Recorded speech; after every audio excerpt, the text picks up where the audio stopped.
Hi, welcome to இனிக்கும் கணக்கு. இந்த வீடியோவில் நம்ம என்ன பார்க்க போகிறோம் அப்படின்னு சொன்னாக்கா, how to construct a rectangle, எப்படி செவ்வகம் வரைகிறது அப்படின்னு பார்க்க போகிறோம். செவ்வகம் வரைகிறதுக்கு இரண்டு அளவுகள் கொடுக்கப்பட்டிருக்கும். இந்த கணக்கில் நமக்கு லென்த்தும் பிரெத்தும் கொடுத்தா எப்படி நம்ம ரெக்டாங்கிள் வரைகிறது அப்படின்னு பார்க்க போகிறோம். இப்போ சம்ம படிச்சுக்கலாம். Construct a rectangle BEAN with BE equal to 5 cm and BN equal to 3 cm. Also find its area அப்படின்னு சொல்லியிருக்கிறாங்க. எப்பயும் போல நம்ம given, இப்போ சொல்யூஷனில் நம்ம given பார்க்க போகிறோம். given வந்து BE equal to 5 cm and BN equal to 3 cm. Okay, அடுத்தது நம்ம ரஃப் டயக்ராம் வரைஞ்சிக்க போகிறோம். ரெக்டாங்கிள்ங்கிறதுனால ரஃப் டயக்ராம் ரொம்ப ஈஸியாகவே வரைஞ்சிடலாம்.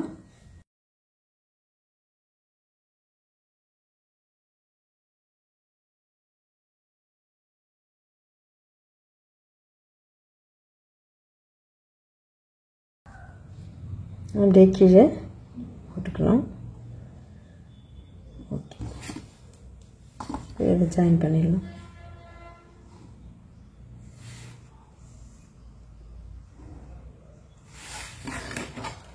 உதவி படம் வரைஞ்சிட்டோம். இதில் வந்து நம்ம கொடுக்கப்பட்ட அளவுகளை குறிக்க போகிறோம். இது வந்து நமக்கு BEAN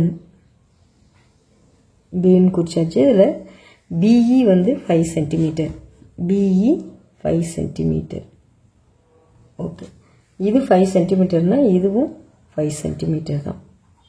ஓகே, அடுத்தது BN 3 cm. Okay, 3 cm. இது 3 cmனா இதுவும் 3 cm. ஓகே, இப்போ ரஃப் டயக்ராம் போட்டாச்சு. இப்போ நம்ம டயக்ராமுக்கு தேவையான உண்மை டயக்ராம் நம்ம வரைய போகிறோம். அது எப்படின்னு பாருங்கள்.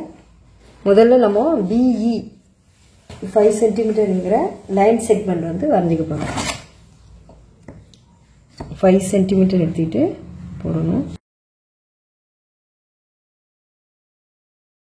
0லேருந்து ஆரம்பித்து 5 cm. ஓகே, அது தெரியுது. BE 5 cm. இப்போ நம்ம இந்த ரெக்டாங்கிள் வரைகிறதுல ஒரு முக்கியமான விஷயம் என்னன்னு சொன்னாக்கா, ஒரு பர்பண்டிகுலர் வரையணும். அதாவது இந்த BEக்கு பர்பண்டிகுலர் ஒன்று வேணும். அது வந்து எங்கே போகணும்னா B புள்ளியிலேருந்து மேலே போகிற மாதிரி இருக்கணும். ஜாமெட்ரியிலே ரொம்ப முக்கியமான ஒரு பாயிண்ட்டு. இதை நல்லா ஞாபகம் வச்சுக்கிட்டு இதை மட்டும் வரைஞ்சிட்டாவே மற்ற எல்லாமே ரொம்ப ஈஸியாக வரைஞ்சிடலாம். இந்த ரெக்டாங்கிள் வரைகிறதுலேயே இந்த பர்பண்டிகுலர் வரைகிறது தான் இதனோட ஹைலைட்டான பாயிண்ட்டு. இதை மட்டும் நல்லா கற்றுக்கிட்டோம்னா மற்ற எல்லாமே ஈஸியாக போட்டுடலாம். இப்போ நம்ம வந்து காம்பஸில் பென்சில் வச்சுக்கிறேன். ஓகே, நல்லா டைப் பண்ணிக்கிட்டு இப்போ இந்த B புள்ளியில் நம்ம பிஏ மையமாக வச்சு நம்ம ஒரு சர்க்கிள், அதாவது ஹாஃப் சர்க்கிள் வரைய போகிறோம்.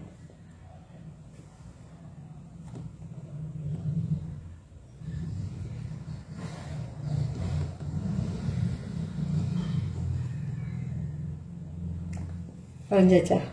இப்போ அந்த அளவை நம்ம எந்த அளவு எடுத்து வரைஞ்சோமோ அளவு வந்து ஒரு தோராயமாக வச்சுக்கிட்டு நம்ம வரைகிறோம். அந்த அளவை மாற்றாமல் இந்த BEயில் இந்த வில், அதாவது இந்த ஆர்க் வந்து எந்த இடத்துல வெட்டுதோ அந்த இடத்துக்கு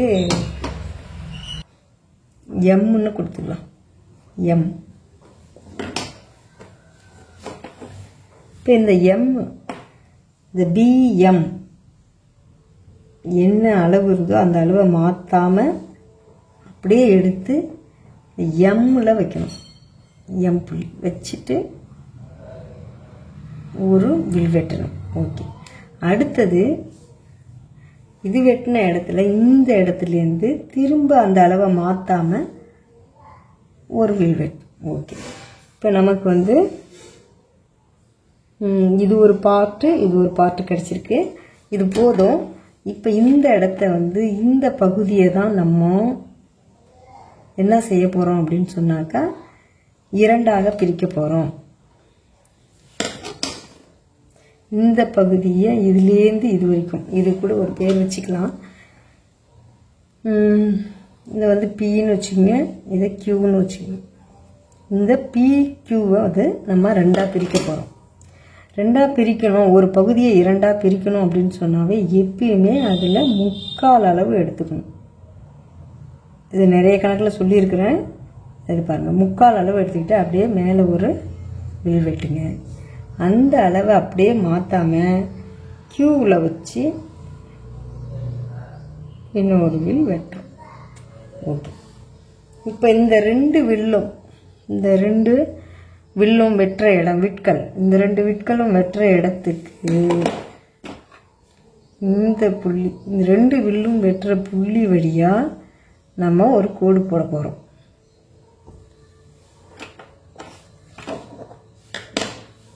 இந்த 2 விட்களும் வெட்டுற புள்ளி வழியாக ஒரு கோடு போட போகிறோம். அதுதான் நமக்கு பர்பண்டிகுலராக இருக்க போகுது. இப்போ நம்ம பர்பண்டிகுலர் லைன் வரைகிறது எப்படின்னு இப்போ தெரிஞ்சுக்கிட்டோம். இப்போ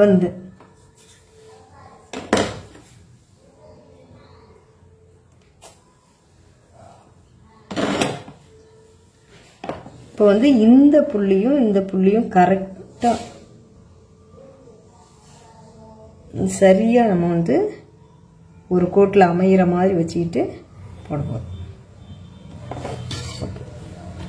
பாருங்கள், பியில் இந்த புள்ளியிலேருந்து இந்த புள்ளி வழியாக அழகாக செல்லுது பாருங்கள். இதுதான் வந்து பர்பண்டிகுலர். இதை வந்து நம்ம இங்கே எக்ஸ்ன்னு போட்டுக்கலாம். இப்போ பிஎக்ஸுங்கிறது பிஇக்கு பர்பண்டிகுலராக இருக்குங்கிறத நம்ம வரைஞ்சிட்டோம். அடுத்து இனிமேல் ஈஸி தான் அந்த கணக்கு. பாருங்கள், இப்போ நம்ம வந்து இங்கே வந்து இந்த எண் வந்து எந்த இடத்துல அமையும் அப்படின்னா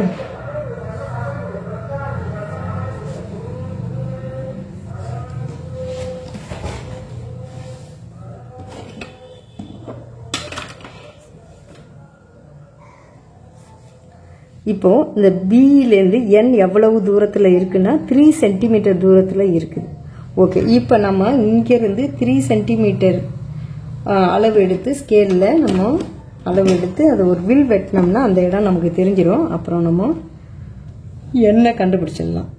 முதல்ல இதுலேருந்து நம்ம எத்தனை சென்டிமீட்டர், 3 சென்டிமீட்டர் 3 சென்டிமீட்டர் சரியாக எடுத்துட்டேன்.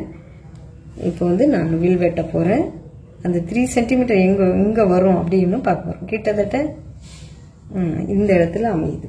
சரியா, இந்த இடம்தான் நல்லா பார்த்துக்கணும். இந்த இடத்துல தான் எண், இதுக்கு வந்து எண்ணு பேர் வச்சுருவோம். ஓகே, அதே மாதிரி அந்த 3 சென்டிமீட்டரு இங்கேயும் வச்சு இங்கே பாருங்கள், பிஇ வந்து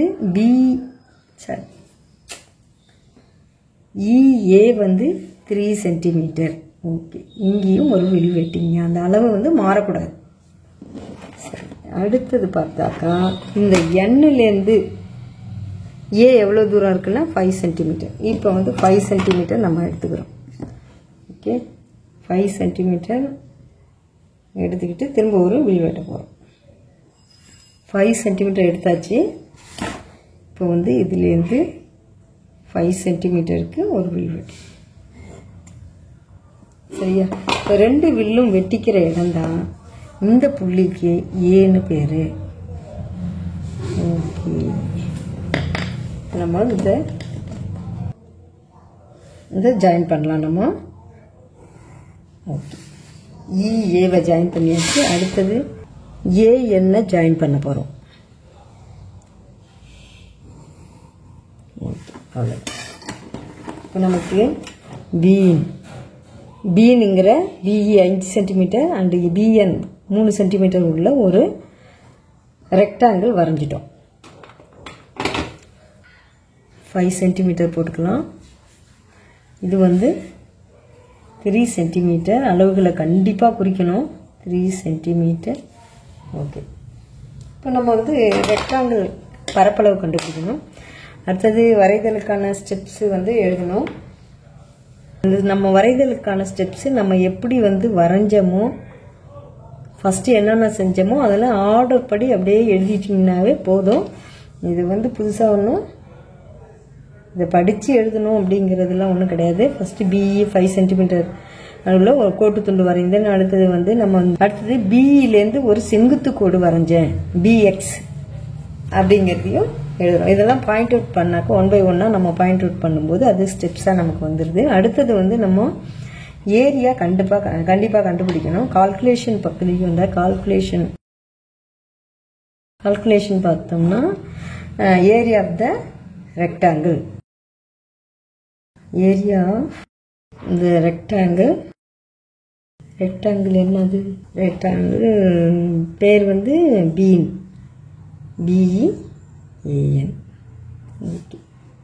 ஏரியாங்கிறதுக்காக ஏ போட்டுருங்க.